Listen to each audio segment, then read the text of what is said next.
ಮೊದಲಿಗೆ ಮೈಸೂರಿನ ಸ್ಟೋರಿಯನ್ನು ನೋಡೋಣ. ನೀರು ಪಾಲಾಗ್ತಿದ್ದ ಯುವಕನನ್ನ ರಕ್ಷಣೆ ಮಾಡೋದಕ್ಕೆ ಹೋಗಿ ಪಾಪ ಇಬ್ಬರು ಸಾವನ್ನಪ್ಪಿದ್ದಾರೆ. ಮೈಸೂರಿನ ವರುಣಾ ನಾಲೆಯಲ್ಲಿ ಮುಳುಗಿ ಮೃತಪಟ್ಟಿದ್ದಾರೆ ಇಬ್ಬರು.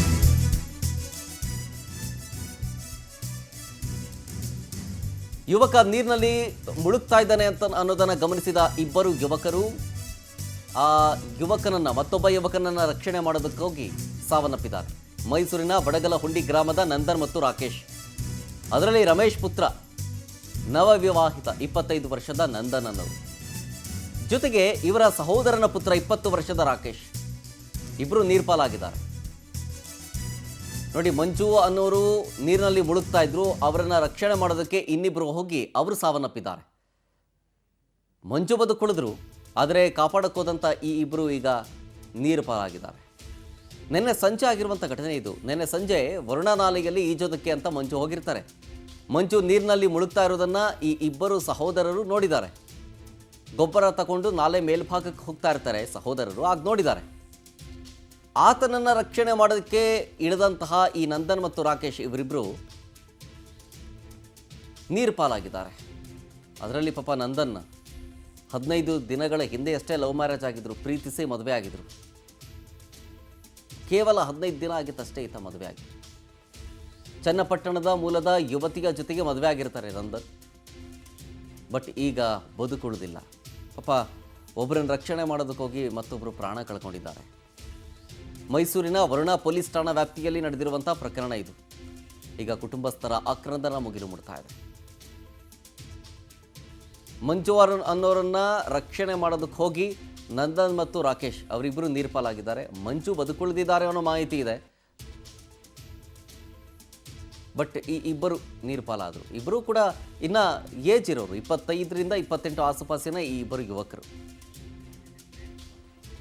ಈಗ ಬದುಕುಳಿದವನ ಪರಿಸ್ಥಿತಿ ಹೆಂಗಿದೆ ಅಂತೇಳಿ ನಮ್ಮ ಮೈಸೂರಿನ ಪ್ರತಿನಿಧಿ ಪ್ರೇಮ್ ಕುಮಾರ್ ಅವ್ರ ಬಳಿ ತಿಳ್ಕೊಳ್ಳೋಣ. ಪ್ರೇಮ್ ಕುಮಾರ್, ಈಗ ಮಂಜು ಅನ್ನೋರು ನೀರು ಪಾಲಾಗ್ತಾ ಇದ್ರು ಅನ್ನೋ ವಿಚಾರ, ಅವರನ್ನು ಬಚಾವ್ ಮಾಡೋದಕ್ಕೆ ಈ ಇಬ್ಬರು ಯುವಕರು ನೀರಿಗಿಳಿದ್ರು ಅಂತ.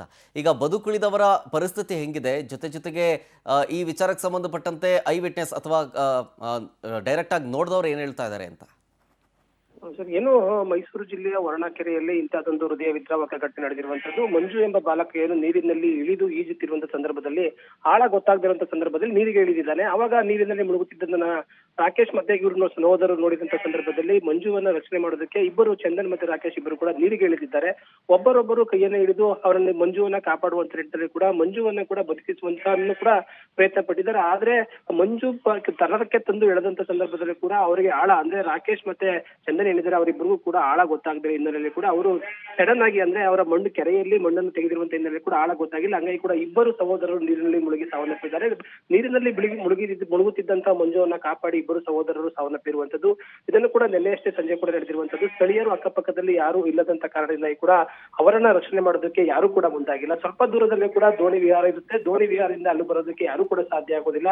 ನಿನ್ನೆ ಸಂಜೆ ಆದ ಕಾರಣದಿಂದ ಕೂಡ ಅಕ್ಕಪಕ್ಕದಲ್ಲಿ, ಕೆರೆ ಅಕ್ಕಪಕ್ಕದಲ್ಲಾಗಿರ್ಬೋದು ಮತ್ತೆ ರಸ್ತೆ ಅಕ್ಕಪಕ್ಕದಲ್ಲಾಗಿರ್ಬೋದು, ಯಾರು ಸಂಚಾರ ಮಾಡದಿರುವಂತ ಕಾರಣದಿಂದ ಕೂಡ ಇಬ್ಬರು ಸಹೋದರರು ನೀರಿನಲ್ಲಿ ಮುಳುಗಿ ಸಾವನ್ನಪ್ಪಿರುವಂತದ್ದು. ನಂದನೇನಿದ್ದಾರೆ ಅವರು ಕಳೆದ 25 ದಿನಗಳಿಂದಷ್ಟೇ ಕೂಡ ವಿವಾಹವಾಗಿದ್ರು. ನವ ವಿವಾಹ ಕೂಡ ಇವರು ನೀರಿನಲ್ಲಿ ಮುಳುಗುತ್ತಿದ್ದ ವ್ಯಕ್ತಿಯನ್ನ ಕಾಪಾಡೋಕೆ ಅವರು ಕೂಡ ತಮ್ಮ ಪ್ರಾಣವನ್ನ ಕಳ್ಕೊಂಡಿರುವಂತದ್ದು. ಸದ್ಯಕ್ಕೆ ಅವರು ಸ್ಥಳೀಯದಿಂದ ಒಂದು ಅಗ್ನಿಶಾಮಕ ದಳ ಮತ್ತೆ ಪೊಲೀಸರು ಕೂಡ ಒಂದು ಸ್ಥಳೀಯ ಕಾರ್ಯಾಚರಣೆ ಮಾಡಿ ಇಬ್ಬರ ಶವವನ್ನು ಹೊರಗೆ ತೆಗೆದಿರುವಂತದ್ದು. ಅವರ ಆಕ್ರಂದನ ಮುಗಿಲು ಮುಟ್ತಾ ಇದೆ. ಒಂದು ಅವರ ಮಂಜುವನ್ನ ಬದುಕುಳಿದಿರುವಂತಹ ಸಂದರ್ಭದಲ್ಲಿ ಕೂಡ ಇಬ್ಬರು ನೀರು ಪಾಲಾಗಿರುವಂತದ್ದು. ಅವರ ಕುಟುಂಬಸ್ಥರ ಆಕ್ರಂದನ ಮುಗಿಲು ಮುಟ್ಟಿರುವಂತದ್ದು. ಈಗ ವರುಣಾ ಪೊಲೀಸ್ ಠಾಣೆಯಲ್ಲಿ ಕೂಡ ಪ್ರಕರಣ ದಾಖಲಾಗಿ ಮುಂದಿನ ತನಿಖೆಯನ್ನ ಕ್ರಮ ಕೈಗೊಂಡಿರುವಂತದ್ದು. Sir, okay, thank you Prem Kumar. Overall ಆಗಿ ನೋಡಿ, ಫೋಟೋ ಗಮನಿಸ್ತಾ ಇದ್ದೀರಿ. ಮೃತ ನಂದನ್ ಅವ್ರದ್ದು, ಜೊತೆಗೆ ಮೃತ ರಾಕೇಶ್ ಅವರದ್ದು. ಇವಿಬ್ಬರು ಯುವಕರೇ.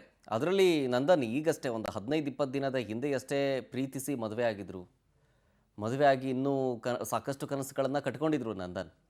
ಹೀಗೆ ಈ ರಾಕೇಶ್ ಮತ್ತು ನಂದನ್ ಇಬ್ಬರು ಗೊಬ್ಬರ ತಗೊಂಡು ಹೋಗಬೇಕಾದಂಥ ಸಂದರ್ಭದಲ್ಲಿ ನಾಲೆಯಲ್ಲಿ ಆ ಬಾಲಕ ಮಂಜು ಅನ್ನೋನು ಮುಳುಗ್ತಾ ಇರೋದನ್ನು ನೋಡ್ತಾರೆ. ಮುಳುಗ್ತಾ ಇರೋದನ್ನು ನೋಡಿ ಇವರಿಬ್ಬರು ಆ ಬಾಲಕನನ್ನು ಸೇವ್ ಮಾಡೋದಕ್ಕೆ ಅಂತ ಹೋಗ್ತಾರೆ. ಅಂತೂ ಇಂತೂ ಸೇವ್ ಮಾಡ್ತಾರೆ ಅವ್ರನ್ನ.